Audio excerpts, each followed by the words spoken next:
para comenzar nuestra clase del día de hoy. Vimos ya en la clase pasada todo lo que tenía que ver con el catabolismo de los carbohidratos. Vimos cómo esas moléculas de glucosa se degradaban hasta a través de la glucólisis hasta piruvato, ¿verdad? Y de ahí se decidía si se iba a través de un proceso de fermentación para producir un producto terminal, por ejemplo, como el lactato, o si bien ese piruvato todavía se oxidaba más a través de la respiración, pasando por el ciclo de Krebs, luego a través del transporte de electrones y por último por medio de la fosforilación oxidativa. Entonces, creo que ya eso nos quedó bien claro cómo es que a través de estas vías catabólicas pues se genera energía, la cual consideramos como ATP. Sí, estuvimos de acuerdo, ¿verdad? Que a través de la fermentación, pues las moléculas de ATP que se generan son relativamente pocas comparadas con las moléculas de ATP que vamos a obtener a través del proceso de respiración. Bueno, entonces ese ATP que se genera, pues se tiene que utilizar en el anabolismo. Y es lo que vamos a ver el día de hoy. El día de hoy vamos a empezar a ver reacciones anabólicas. Vamos a empezar, si en las clases pasadas vimos ya lo que es el catabolismo de la glucosa, hoy vamos a ver el anabolismo de la glucosa, es decir, en las clases pasadas revisamos cómo es que esta glucosa se degradaba hasta obtener ATP.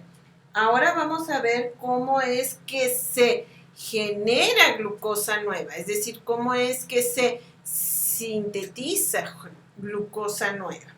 Y como lo que aprendimos en las primeras clases del curso, dijimos que una reacción anabólica son las reacciones de biosíntesis, pues lo que vamos a ver en esta clase hoy va a ser el anabolismo de los carbohidratos, pero específicamente vamos a aprender esto viendo el anabolismo de la glucosa. Entonces el anabolismo de la glucosa es lo que se denomina como gluconeogénesis, es decir, génesis, ¿verdad? Formación, nueva, formación de glucosa nueva.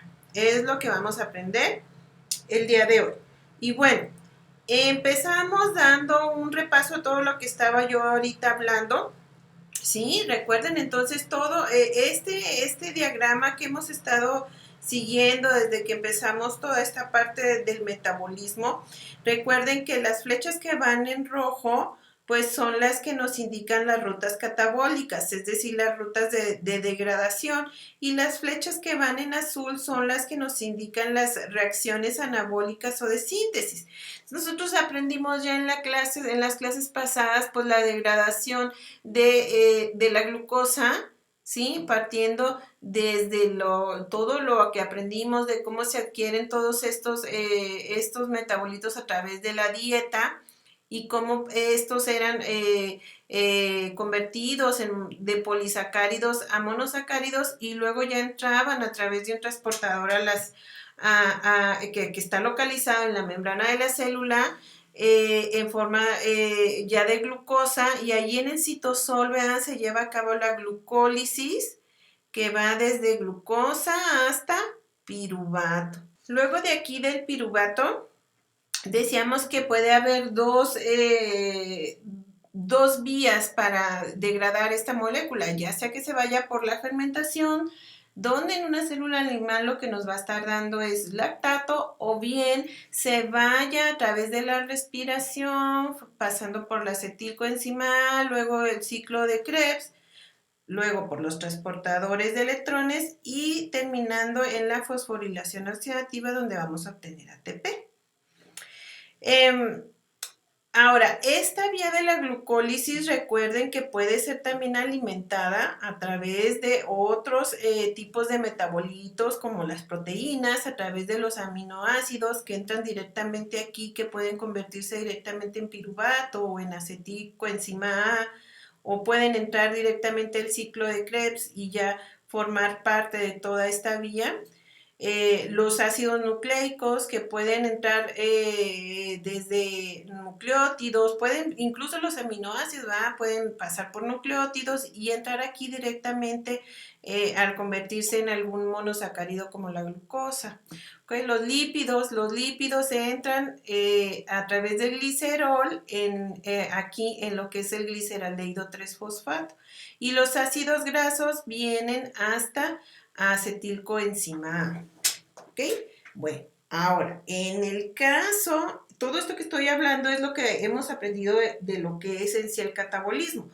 Ahora, en el caso del anabolismo, el anabolismo se puede dar a la par del catabolismo y utiliza muchas de las vías que se usan en el catabolismo, pero de manera inversa. Por eso vemos que están las flechas juntas, tanto la de degradación, que es la roja, como lo que está en azul, que es lo de síntesis o lo de anabólico, ¿verdad? ¿Por qué? Porque se van a utilizar las mismas enzimas, pero de manera inversa. Es decir, si estamos hablando de la gluconogénesis, de esta ruta anabólica, que es la formación de glucosa nueva, pues miren, fácilmente de piruvato pasamos a gliceraldehído 3-fosfato, luego a glucosa y ya tenemos glucosa nueva. Y esta glucosa nueva se puede ir a monosacáridos, ya está polisacáridos. Vamos a ver ahorita cómo se lleva a cabo la síntesis del glucógeno, que es un polisacárido. ¿Ok? Entonces, fíjense bien que se puede observar a la par tanto la glucólisis por un lado como la gluconogénesis, como si fueran dos eventos que van a la par pero en sentido contrario, ¿ok? Vamos a ver que se observa así, pero no es tan así como lo podemos ver. Sí hay sus diferencias entre entre las dos vías, ¿ok? Bueno, entonces vamos a centrarnos el día de hoy ya en lo que son las rutas anabólicas, específicamente en esta que va a ser la gluconogénesis. Y la gluconogénesis vamos a irnos hasta la formación de glucosa nueva o de glucógeno, que va a estar acá en la parte de los polisacáridos. Entonces, ¿cómo se lleva a cabo esta ruta anabólica? La ruta anabólica en sí va de piruvato hasta glucosa. Sí, eso es lo que es la gluconogénesis. Pero este de piruvato a glucosa puede ser alimentado por otros metabolitos, por sustratos que vienen desde el ciclo de Krebs, específicamente el oxalacetato. Este oxalacetato, que fíjense bien, la flecha azul está por debajo de la acetilcoenzima A. La acetilcoenzima A no participa en la gluconogénesis, ¿eh? O sea, eso grábenselo, ¿eh? En los animales acetilcoenzima A no es un sustrato para poder generar glucosa. ¿Ok? Entonces, de aquí del ciclo de Krebs sale el oxalacetato y este oxalacetato va a cambiarse a piruvato y luego ya de piruvato, gliceraldehído 3-fosfato, glucosa y vámonos hasta el glucógeno. ¿Ok? También puede generarse glucosa utilizando como fuente de sustratos a los aminoácidos. Estos aminoácidos puede ser que entren directamente hasta en el piruvato y de piruvato vámonos hasta glucosa. O bien vamos a ver ahorita que hay algunos que pueden entrar en el ciclo de Krebs y que de ahí se genera oxalacetato. ¿Ok?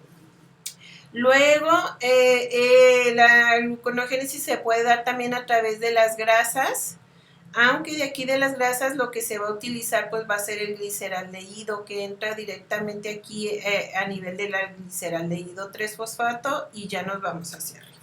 ¿Ok? Entonces, fíjense bien cómo es que se lleva a cabo o por qué se lleva a cabo esta síntesis de glucosa en nosotros, en los animales superiores. Fíjense bien que la mayoría de nuestros órganos pueden metabolizar muchas fuentes de carbono para obtener energía. Pues sí, por ejemplo, como ácidos grasos, triacilgliceroles, azúcares, piruvatos, aminoácidos. Sin embargo, hay dos tejidos, dos órganos que no pueden utilizar cualquier fuente de carbono para obtener energía, que tienen que utilizar glucosa. Y esos son el cerebro y el sistema, en el cerebro lo que es el sistema nervioso central y también lo que son el músculo esquelético, el músculo cardíaco, los eritrocitos, los testículos. Estos órganos tienen que utilizar de preferencia glucosa para poder obtener energía. Entonces, siempre tiene que haber un recurso de glucosa en las células que componen estos tejidos para poderlas utilizar cuando la glucosa disminuya. ¿Ok? Entonces, estos tejidos requieren un aporte continuo de glucosa. ¿Sí? Entonces, por consiguiente, las células animales deben de ser capaces de sintetizar glucosa a partir de otros precursores, ¿ok? Y debe de mantenerse en todo el organismo, en todo nuestro organismo, las concentraciones sanguíneas de glucosa adecuadas para poder nutrir a todos estos órganos y que puedan llevar a cabo su metabolismo para poder obtener energía y llevar a cabo sus procesos celulares. ¿Ok? Entonces, fíjense bien que el hígado y la corteza renal son los principales tejidos que producen glucosa nueva. El hígado y el riñón, la corteza del riñón, son los principales, o vamos a decir, son las maquilas que están produciendo glucosa y que nos mantienen esa glucosa en la circulación sanguínea para que podamos tener energía para poder vivir. Ahora, esa glucosa que genera el hígado y el riñón, pues la van a utilizar principalmente, pues ya les dije ahorita, el cerebro, el músculo esquelético, el cardíaco, la médula renal, los eritrocitos y los testículos. Entonces aquí, fíjense bien, les estoy poniendo así de manera resumida en nuestro organismo, ¿verdad? Donde donde se sintetiza la glucosa, que va a ser en el hígado y en la corteza renal, principalmente en el hígado. En el hígado se produce el 90% de glucosa y el 10% en la corteza renal. Entonces, esta glucosa que va a estar generando el hígado va a llegar al torrente sanguíneo y va a ir a nutrir a órganos como el cerebro, el tejido nervioso, el músculo, tanto el esquelético como el cardíaco, la médula renal, los eritrocitos y los testículos. ¿Ok? Entonces, fíjense bien, las necesidades diarias, por ejemplo, del organismo como tal, nosotros, todo nuestro cuerpo requiere 160 gramos por día para poder obtener energía, es decir, por día para vivir necesitamos 160 gramos de glucosa. Ahora, el cerebro de estos ocupa 120 gramos al día, o sea que prácticamente toda la glucosa se va a nuestro cerebro, ¿ok? Y fíjense bien que la cantidad de glucosa que tenemos nosotros de reserva en los líquidos corporales son 20 gramos y el glucógeno almacenado, perdón, la glucosa almacenada como glucógeno, que ahorita vamos a ver eso, son 190 gramos por día. O sea, ¿qué quiere decir? Que si un día, muchachos, nosotros no desayunamos, ¿sí? Acuérdense que la glucosa la obtenemos de nuestra dieta, ¿sí? Cada vez que nosotros comemos, ya vimos todo ese proceso, cómo se obtiene la glucosa. Pero si un día nosotros no desayunamos y estamos en ayuno, pues no va a haber glucosa que venga de la dieta. Y entonces, ¿de dónde se tiene que obtener esa glucosa para poder vivir ese día? Pues de las reservas que tenemos. Y sumen las reservas de glucosa que tenemos, 190 gramos de glucógeno y 90 gramos de glucosa en líquidos corporales. ¿Cuánto nos da? Nos da como 9, 10, 11, como 210 gramos. Prácticamente, si un día no desayunamos, todas nuestras reservas de glucosa se van a ir en poder cubrir las necesidades tanto del organismo como del cerebro.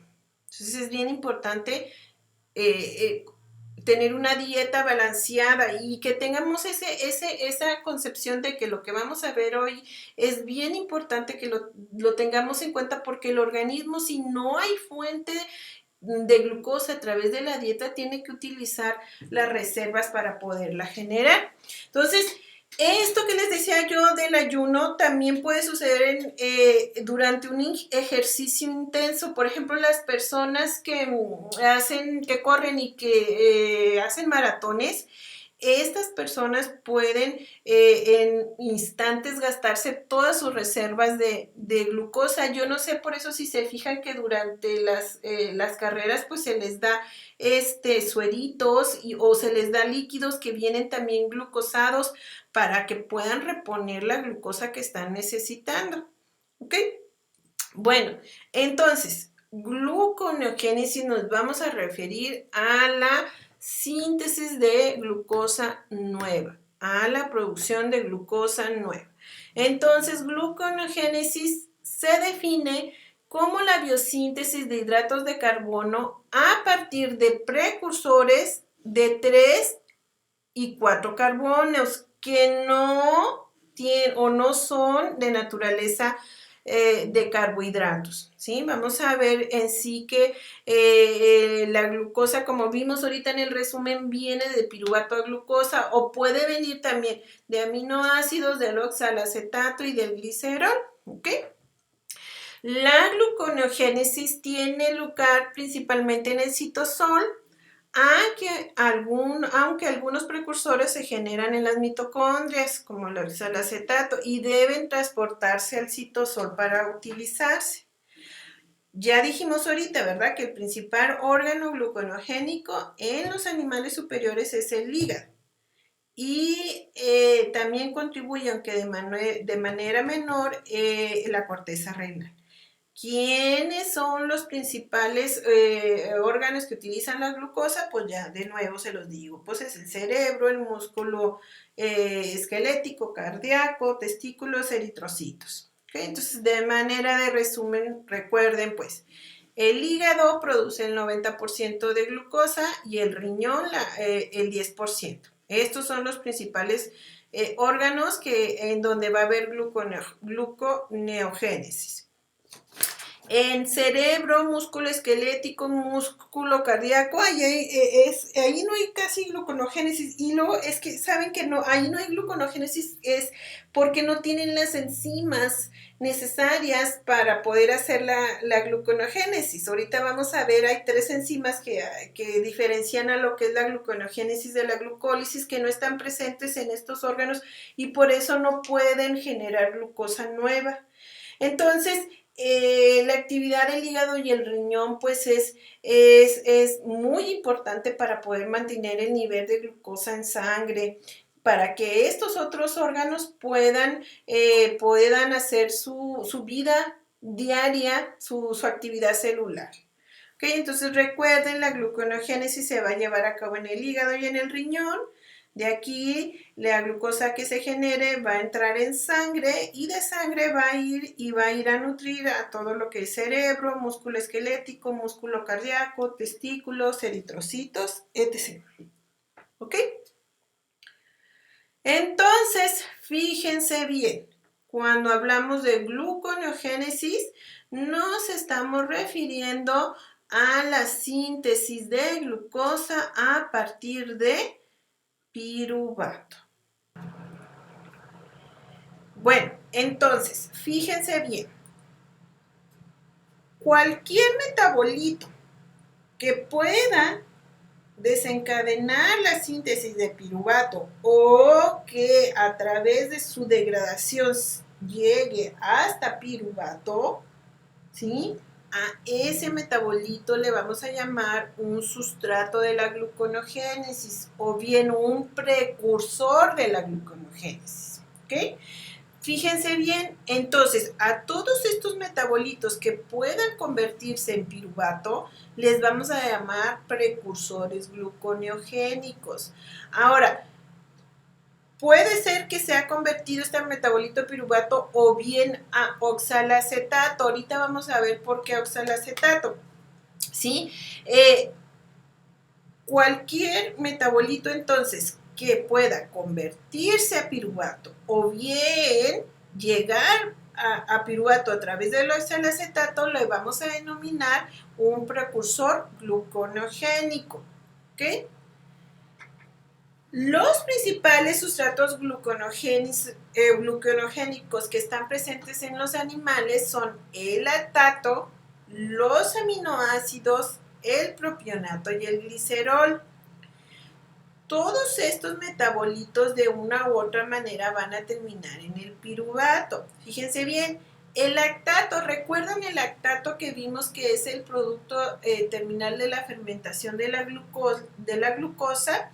Este lactato que se produce en la glucólisis en el músculo esquelético y en los eritrocitos puede convertirse a piruvato, y de piruvato va a activarse la gluconeogénesis, de ahí pasa a oxalacetato, fosfenolpiruvato, gliceraldehído 3-fosfato, fructosa 1,6-fosfato y ya tenemos glucosa. Los aminoácidos, estos que son generados a partir de las proteínas durante la alimentación, ¿verdad? O pueden ser producidos a través de la degradación de proteínas musculares durante procesos de inhalación. Sobre todo lo que es el aminoácido alanina puede directamente convertirse a piruvato y de aquí vámonos hasta la formación de glucosa. El glicerol también, ¿verdad? A través de formar gliceraldehído 3-fosfato puede entrar en la gluconogénesis directamente al pasar a dihidroxiacetona fosfato. Y el propionato, que esto se ve mucho en los rumiantes, ¿verdad? Que es generado por las bacterias ruminales, ¿verdad? Pueden de aquí también convertirse hasta oxalacetato y de aquí ya entrar a la gluconogénesis. Vamos a ver un poquito más a fondo cada uno de estos sustratos, ¿ok? Empezamos con el lactato. Recuerden que el lactato, la principal síntesis del lactato se da en el músculo esquelético y se da a través de la fermentación de la glucosa. Recuérdense que la glucosa pasa a piruvato y ahí, como no hay oxígeno, va a oxidarse a un producto terminal que va a ser el lactato, ¿ok? Este lactato sale de las células musculares, entra al torrente sanguíneo y llega al hígado. En el hígado es de vuelta oxidado o el lactato se oxida hasta piruvato y aquí ya empieza la gluconogénesis en el hígado para formar glucosa. Y esta glucosa va al torrente sanguíneo y va a ir a nutrir a células como las que componen todo el tejido muscular, tanto el esquelético como el cardíaco.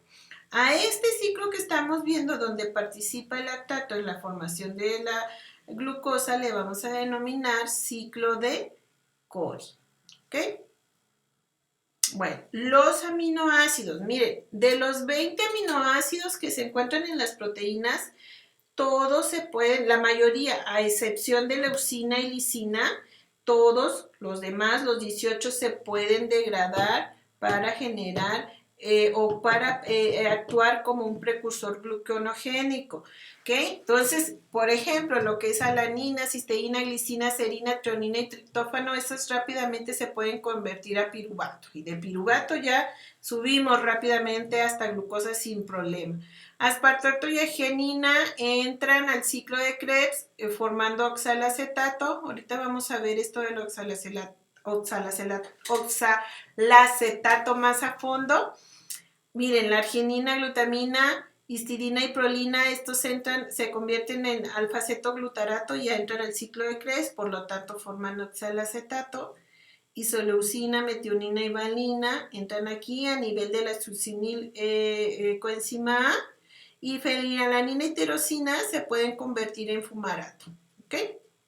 Todos estos en algún punto, aunque utilizan el ciclo de Krebs, van a llegar hasta oxalacetato. Y de aquí a oxalacetato, ahorita vamos a ver cómo interviene el oxalacetato. ¿Ok?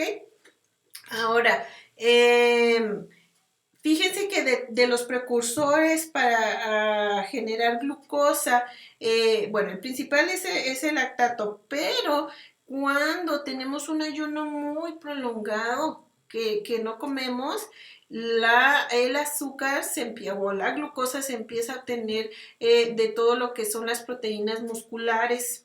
¿Okay? Entonces es lo primero que se empieza a degradar para poder de ahí obtener glucosa. ¿Okay? De ahí que si se fijan las personas que, por ejemplo, las personas que son anoréxicas tienen sus músculos, o sea, muy degradados, porque de ahí lo primero que se empieza a degradar son las proteínas de esos músculos, ¿no? Para poder mantener la glucosa en condiciones normales para poder vivir día a día.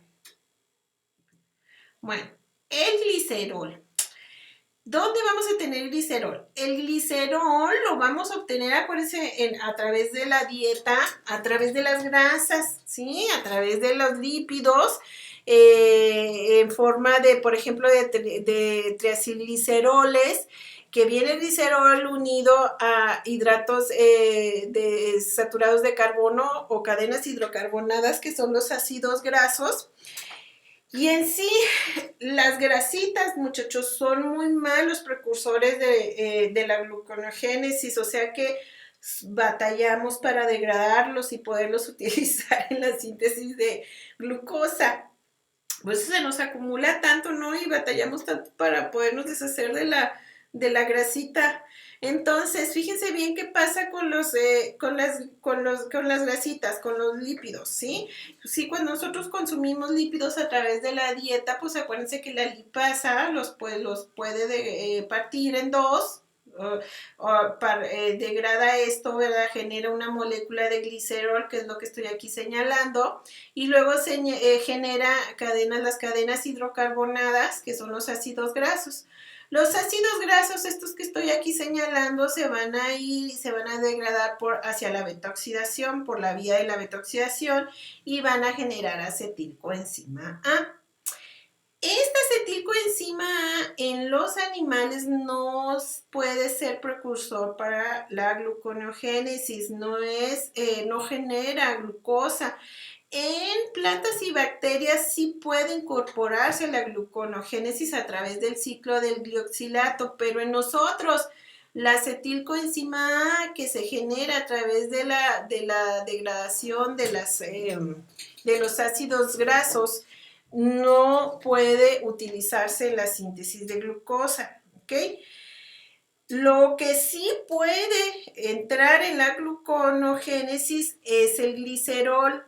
Bueno, lo que les iba a decir que sí, esta acetilcoenzima, recuerden que vimos que va a entrar en el ciclo de Krebs, entonces podemos decir que estos dos carbonos que componen la acetilcoenzima sí se degradan en el ciclo de Krebs, pero no se regeneran o no se utilizan para de oxalacetato irnos hasta arriba para generar glucosa. ¿Okay?